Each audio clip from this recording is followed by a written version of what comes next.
Hello दोस्तों, स्वागत है आपका अपने YouTube channel my skill booster में, पावर्ड बाय एआई एकेडमी। आज हम आरएससीआईटी के जो क्वेश्चन पेपर की बैंक सीरीज है उसको कंटिन्यू करते हैं। आज का हमारा सबसे पहला क्वेश्चन जो है मोस्ट इंपॉर्टेंट क्वेश्चन होने वाला है ये। इसमें लिखा हुआ है कि स्टाइल, फॉन्ट की स्टाइल या साइज को जहां से सेलेक्ट किया जाता है उस मेन्यू को क्या बोलते हैं? तो उस मेन्यू को बोला जाता है फॉन्ट मेन्यू। ठीक है, ऑप्शन सी इसका ऑप्शन राइट है। फॉन्ट को फॉन्ट मेन्यू बोला जाता है या फॉन्ट बोला जाता है। अच्छा, इंसर्ट क्या है? दरअसल इंसर्ट टैब है। इंसर्ट टैब जैसे होम टैब होती है उसी तरीके से इंसर्ट टैब होती है होम के पास ही में, जहाँ से हम फोटोज, क्लिप आर्ट, शेप वगैरह इंसर्ट करना सीखते हैं। पेज लेआउट के अंदर हम पेजेस से रिलेटेड, जैसे पेज में बैकग्राउंड में कलर करना, पेज की बॉर्डर बनाना, पेज की साइज, पेज का ओरिएंटेशन, ये सारी चीज़ें पेज लेआउट के अंदर होता है। और ये एक और ऑप्शन है फॉर्मेट पेंटर। ये क्या काम आता है? तो देखिए, जब भी हम किसी चीज़ की एडिटिंग कर देते हैं, एडिटिंग करने के बाद हमें उस फॉर्मेटिंग को सेम टू सेम कॉपी करना है, यानी उसकी साइज़ क्या होगी, वो फॉन्ट स्टाइल कौन सा है, उसका कलर कौन सा है, तो हम क्या करते हैं, पहले उसको सेलेक्ट करते हैं, देन फॉर्मेट पेंटर पर क्लिक करते हैं। ये आपको क्लिप आर्ट में मिलेगा, जहां पर कट कॉपी पेस्ट होता है उसी जगह पर आपको एक फॉर्मेट पेंटर मिलेगा। ठीक है, इससे भी क्वेश्चन बनता है। अगला क्वेश्चन, एमएस वर्ड 2010 के अंदर जो पिछली क्रिया यानी बैक जाने के लिए यानी अंडू करने के लिए हम क्या करते हैं? तो देखिए, अंडू करने के लिए हम कंट्रोल जेड का इस्तेमाल करते हैं। रीडू करने के लिए हम कंट्रोल वाई का इस्तेमाल करते हैं। ठीक है, यानी पीछे आने के लिए समझ सकते हैं, पीछे आने के लिए हम कंट्रोल जेड, फिर से आगे जाने के लिए कंट्रोल वाई का यूज़ किया जाता है। एमएस वर्ड के अंदर 2010 के अंदर जो हम डॉक्यूमेंट को जो देखना चाहते हैं प्रिंट के टाइम कैसा लगता है, तो उसको हम बोलते हैं नॉर्मल सी लैंग्वेज में प्रिंट प्रीव्यू। ठीक है, प्रिंट लेआउट नहीं होता है, पेज ब्रेक नहीं, स्पेलिंग चेक से स्पेलिंग चेक किया जाती है। पेज ब्रेक से हम कोई काम कर रहे हैं पेज के अंदर, और हमने जैसे 4 लाइनें लिखनी है, 2 हमें इस पेज पे लिखनी है, 2 अगले पेज पे लिखनी है, तो 2 लाइन लिखने के बाद हम पेज ब्रेक पर क्लिक करेंगे, तो उससे क्या होगा, पेज का वो बाकी का हिस्सा खाली हो जाएगा और हम नए पेज पर पहुंच जाएंगे। तो ये पेज ब्रेक का यूज़ है। प्रिंट लेआउट का क्या यूज़ है? प्रिंट लेआउट का यूज़ होता है प्रिंट में कितना एरिया प्रिंट में आना चाहिए, वो सारा प्रिंट लेआउट का ऑप्शन होता है। ठीक है, लेकिन हम जो डॉक्यूमेंट अभी चल रहा है उसमें प्रिंट कैसे होगी उसको कहते हैं प्रिंट प्रीव्यू। तो प्रिंट प्रीव्यू इसका ऑप्शन सही है। एमएस वर्ड में अगला क्वेश्चन आ रहा है। एमएस वर्ड के अंदर जो है किसी भी दस्तावेज को यानी टेबल, चार्ट, पिक्चर वगैरह, ये कहाँ से की जाती है? तो ये कहाँ से की जाती है? ये इंसर्ट टैब से इंसर्ट की जाती है। ठीक है, इंसर्ट याद रखें, इंसर्ट रिबन जो है वो इंसर्ट रिबन है। इंसर्ट रिबन, इंसर्ट टैब, इन सब से हम यही करते हैं। ठीक है, होम टैब के अंदर फॉन्ट वगैरह, क्लिप आर्ट होता है, क्लिप बोर्ड होता है, क्लिप आर्ट नहीं सॉरी, क्लिप बोर्ड होता है, फॉन्ट होता है, ये सब कुछ होम टैब के अंदर होता है, जहाँ से हम स्टाइलिंग वगैरह लगाना है। बेसिक सा जो होम टैब होता है वो यही है। अगली बात करते हैं हम, एमएस वर्ड के अंदर दस्तावेज को सहेजने के लिए डॉक्यूमेंट्स एक्सटेंशन क्या होता है? ये कई बार पूछा गया क्वेश्चन है, पिछली वाली क्लास में भी मैंने इसको रिवाइज किया था। तो देखो, डॉक्यूमेंट वर्ड 2010 के अंदर DOCX यूज होता है। क्या होता है? DOCX। ठीक है।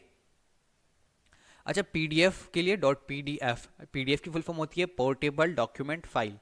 आगे बात करते हैं, एमएस वर्ड के अंदर दस्तावेज में पूरी शुरुआत के लिए कौन सी शॉर्टकट की यूज की जाती है? यानी हमें कॉम्बिनेशन की का यूज करना है, तो हम किस चीज का यूज करेंगे? जब हमें बिगिनर यानी सबसे पहले आना है, शुरुआत की पंक्ति में आना है, उसको कहते हैं हम होम बटन। तो हम कीबोर्ड के ऊपर होम बटन जैसे ही प्रेस करेंगे तो सबसे पहली वाली जगह पर पहुंच जाएंगे। अगला क्वेश्चन है, एमएस वर्ड में सुरक्षित कर एमएस वर्ड के अंदर जो है वो नॉर्मल सी बात है, टेक्स्ट को सेंटर में लाने के लिए हम क्या करते हैं? तो टेक्स्ट को सेंटर में लाने के लिए हम कंट्रोल ई का यूज करते हैं, कंट्रोल के साथ ई प्रेस करते हैं। कंट्रोल सी से कॉपी होता है, कंट्रोल एल से लेफ्ट होता है, कंट्रोल आर से राइट होता है, कंट्रोल ई से सेंटर में आता है। अच्छा, जस्टिफाई करने के लिए कंट्रोल जे का यूज किया जाता है। ये भी इंपॉर्टेंट क्वेश्चन बनता है। एमएस एक्सेल के अंदर हमें किसी की हाईएस्ट वैल्यू रेंज निकालनी है तो हम किसका यूज करते हैं? Max, MAX, max. ठीक है, कम से कम निकालनी है, मिनिमम। एवरेज निकालना है, एवरेज प्लस करना है, सम का यूज करते हैं।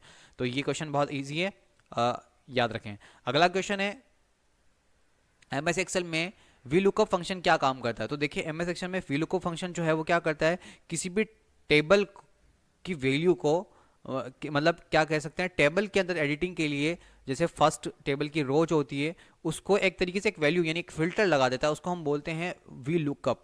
ठीक है, वी लुकअप जो है वो क्या काम करता है, search of the value in the first column of the table and return a correspond value in a same row. अगली बात करते हैं, एमएस एक्सेल 2010 में डेटा मान्यता सुविधा का उद्देश्य यानी डेटा वैलिडेशन का क्या मीन होता है? तो डेटा वैलिडेशन का मीन होता है कि सेल में एंटर किए जाने वाले डेटा के प्रकार को प्रतिबंध करने के लिए, यानी जो भी सेल में डेटा एंटर किया है वो किस टाइप का है, डेटा वैलिडेशन पता लगता है। जैसे एग्जांपल के तौर पर अगर हमने कोई डेटा लिखा है वो डेट एंड टाइम से रिलेटेड करता है, तो उसका data validation date and time हो सकता है, कोई जनरल हो सकता है, कोई परसेंटेज हो सकता है, तो ये कहलाता है डेटा वैलिडेशन। चलिए अगली बात करते हैं, एमएस 2010 के अंदर किसी भी रेंज में कितनी सेल है की संख्या है, इसके बारे में हम क्या पता करेंगे, तो मतलब कैसे पता करेंगे, तो इसको कहते हैं काउंटिंग करना, यानी टोटल कितने हैं काउंट करने के लिए हम काउंट इफ का यूज करते हैं, काउंट इफ का यूज करते हैं, ठीक है। अगली बात करते हैं कंट्रोल, एमएस एक्सेल के अंदर ओरिएंटेशन चेंज करने की शॉर्टकट की क्या है,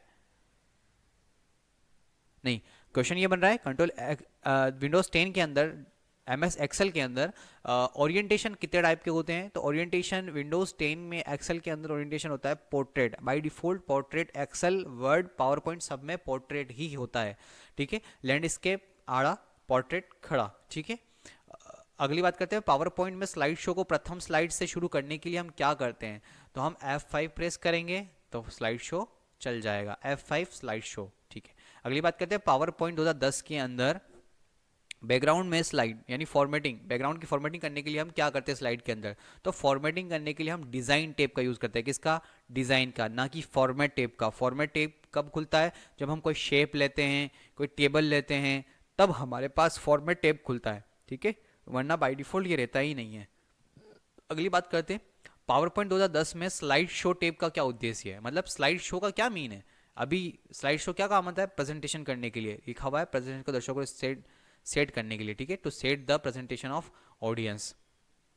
अगली बात करते हैं साइबर सुरक्षा से संबंधित फिशिंग। फिशिंग का क्या मतलब है, फिशिंग का मतलब होता है धोखाधड़ी, धोखाधड़ी तो है ही है लेकिन कैसे, ईमेल से या किसी भी संदेश को भेजना, ये सब कुछ जो है फिशिंग के अंदर आता है। ईमेल फिशिंग ईमेल के थ्रू होती है, और कोई सी भी मैसेज जिस पर एक लिंक आया क्लिक करो अपनी डिटेल भरो, ये सब फिशिंग के अंदर कृत आते हैं, ठीक है। अगली बात करते हैं हम, अगला क्वेश्चन जो है वो है विच ऑफ द एक्ट, कौन सा एक्ट बनाया गया है गवर्नमेंट द्वारा, मतलब भारत सरकार द्वारा, जिसको कंप्यूटर प्रोग्राम में कोई इलीगल कॉपीज वगैरह करता है तो उसके लिए हम क्या कौन सा यूज करते हैं, आईटी कॉपीराइट एक्ट, ठीक है, कॉपी करने के लिए copyright act, Indian copyright act 1957, ठीक है। चलिए आगे हम बात करते हैं विंडोज ऑपरेटिंग सिस्टम यानी विंडो ओएस के अंदर रीस्टोर पॉइंट क्या करता है, मतलब कैसे अलाउ करता है, तो ये लिखा है पिछली स्थिति को वापस लाने के लिए, है ना, तो वो हम क्या करते हैं, यानी एक तरीके से कह सकते हैं बैकअप के लिए हम क्या इस्तेमाल करते हैं, री स्टोर पॉइंट इस्तेमाल करते हैं। एमएस 2010 के अंदर फॉन्ट एंड रिप्ले मतलब फाइंड एंड रिप्लेस के लिए क्या चीज़ यूज़ करते हैं, तो फाइंड एंड रिप्लेस के लिए हम इसके अंदर दो क्वेश्चन है, कंट्रोल आर भी कर सकते हैं, कंट्रोल एफ भी कर सकते हैं। कंट्रोल एफ मतलब फाइंड और कंट्रोल आर मतलब रिप्लेस, तो दोनों का ही यूज़ करके अपन फाइंड और रिप्लेस कर सकते हैं, ये बोनस पॉइंट होगा इसके लिए। एमएस एक्सेल में एक नई शीट डालने के लिए हम कौन सी शॉर्टकट की यूज़ करते हैं, न्यू के लिए कंट्रोल एन, न्यू के लिए क्या यूज़ करते हैं, कंट्रोल एन का यूज़ किया जाता है। चलो एमएस एक्सेल के अंदर चयनित रेंज को ऑटो सम करने के लिए हम क्या करते हैं, तो ऑटो सम करने के लिए हम कंट्रोल प्लस बराबर दबा देंगे, सॉरी अल्टर प्लस बराबर दबा देंगे तो ऑटोमेटिक ऑटो सम हो जाएगा, ठीक है। कौन सा प्रिंटर डेटा या छवियों को कागज की तरफ तेज गति की स्याही को छोटी बूंदों में छिड़कता है, ध्यान रखें बूंदों में छिड़कने वाला स्प्रे करने वाला इंक जेट प्रिंटर कहलाता है। अगली बात करते हैं एमएस पावर पॉइंट में एनिमेशन टेप से निम्नलिखित नियंत्रण समूह में है, मतलब ये कहना चाह रहा है कि एनिमेशन टेप में क्या क्या चीज़ें होती है, तो प्रीव्यू भी होता है, एनिमेशन भी होता है, टाइमिंग भी होती है, सब कुछ जो है वो एमएस पावर पॉइंट के अंदर होता है। चलिए कौन सा इनपुट डिवाइस नहीं है, ध्यान रखें क्या लिखा हुआ है नहीं है, तो इनपुट डिवाइस जॉयस्टिक है, प्लॉटर आउटपुट है, और ट्रैक बॉल इनपुट है, ट्रैक पॉइंट भी इनपुट है, तो प्लॉटर जो है वो इसका आंसर होगा। कौन सा इनपुट या आउटपुट डिवाइस के रूप में उपयोग में नहीं लिया जाता है, तो ध्यान रहे जो आईओ डिवाइस है वो उपयोग में नहीं लिया जाता, तो लिखा हुआ है यहाँ पर ये सभी यूज़र की जा सकती है, ऑल कैन बी यूज्ड, ये ऑप्शन होगा, क्योंकि मॉडम आईओ डिवाइस है, एमएफडी आईओ डिवाइस है, फिक्स मशीन ये भी आईओ डिवाइस है, लेकिन क्वेश्चन दे रखा है डिवाइस के रूप में उपयोग नहीं किया जाता है, सबसे उपयुक्त विकल्प सही है, तीनों ही आईओ डिवाइस में, तो इसका मतलब लास्ट वाला ऑप्शन में आप किया कर सकते हैं, ये सभी यूज़ को ऑल कैन बी यूज्ड, सब यूज़ किए जा सकती है, ठीक है। कौन सा रीड ऑनली मेमोरी यानी रोम का प्रकार नहीं है, तो रोम ध्यान रखें तीन प्रकार की होती है, प्रोग्रामेबल रोम, ईपी रोम और फ्लैश मेमोरी, तो सभी जो है वो प्रोग्रामेबल रोम हैं। ठीक है, सबसे उपयुक्त विकल्प चुनिए, सभी हैं। सर्च इंजन की क्या भूमिका है? सर्च इंजन क्या काम करता है? तो search engine web crawling, indexing, searching तीनों का काम करता है। बीसीसी की क्या पूरा नाम क्या है? बीसीसी का पूरा नाम है ब्लाइंड कार्बन कॉपी। ठीक है। रुपए का क्या अर्थ है? रुपए का क्या अर्थ है? रुपए क्या चीज़ है? रुपए एक डेबिट कार्ड है। क्या कार्ड है? डेबिट कार्ड का प्रकार है। कौन सा मोबाइल डिजिटल वॉलेट नहीं है? कौन सा मोबाइल डिजिटल वॉलेट नहीं है? अच्छा, मोबाइल या डिजिटल वॉलेट, वॉलेट कौन सा है? फ्री चार्ज मोबाइल वॉलेट है, मोबीवी की मोबाइल वॉलेट है, और एयरटेल मनी ये भी मोबाइल वॉलेट है। इनमें से कोई नहीं, डी ऑप्शन पे आप राइट कर सकते हैं। कौन सी ऑनलाइन शॉपिंग वेबसाइट नहीं है? ऑनलाइन शॉपिंग वेबसाइट कौन सी नहीं है? भीम यूपीआई करके कोई वेबसाइट होती नहीं है, सी वाला इसका ऑप्शन है। अमेजोन है, फ्लिपकार्ट है, जैबोंग भी है, जैबोंग। इनमें से कौन सी सोशल नेटवर्किंग साइट नहीं है? सोशल नेटवर्किंग जिस पर हम लोगों से चैट करते हैं, फेसबुक, इंस्टाग्राम है। गूगल सर्च नहीं है, लिंक्डइन भी है। गूगल सर्च नहीं होगा, गूगल सर्च क्या है? सर्च इंजन है। राजस्थान संपर्क के माध्यम से कौन सी चीज़ कर सकते हैं? तो लिखा हुआ है हम राजस्थान सरकार से जो है वो शिकायत दर्ज करवा सकते हैं, ये लिखा हुआ है 3 वाला, है ना। सी ऑप्शन का राइट है, सभी सरकारी विभागों में शिकायतों की पूंजी करना। ठीक है, ये सब कुछ हम किससे कर सकते हैं? राजस्थान संपर्क ऐप से कर सकते हैं। यानी राजस्थान में जो भी काम हो रहा है उसमें अगर कोई शिकायत है, कोई कमी पेशी कुछ भी, मतलब आपको किसी किसी चीज़ से शिकायत है, देन आप जो है वो राजस्थान संपर्क ऐप का यूज़ कर सकते हैं। आधार नामांकन के दौरान निम्नलिखित में से कौन सा बायोमेट्रिक डेटा जमा किया जाता है? यानी आधार कार्ड बनाते टाइम आपसे क्या बायोमेट्रिक लिया जाता है, यानी किस चीज़ का बायोमेट्रिक डेटा लिया जाता है? तो यहाँ पे सबसे पहले आवाज़ पहचानना, रेटिना स्कैन, डीएनए स्कैनिंग और चेहरे की पहचान। इसमें ऑप्शन है कौन सा? Retina scan. ठीक है, आधार कार्ड इनरोलमेंट में हमारे आंखों के निशान लिए जाते हैं, फिंगरप्रिंट भी लिए जाते हैं।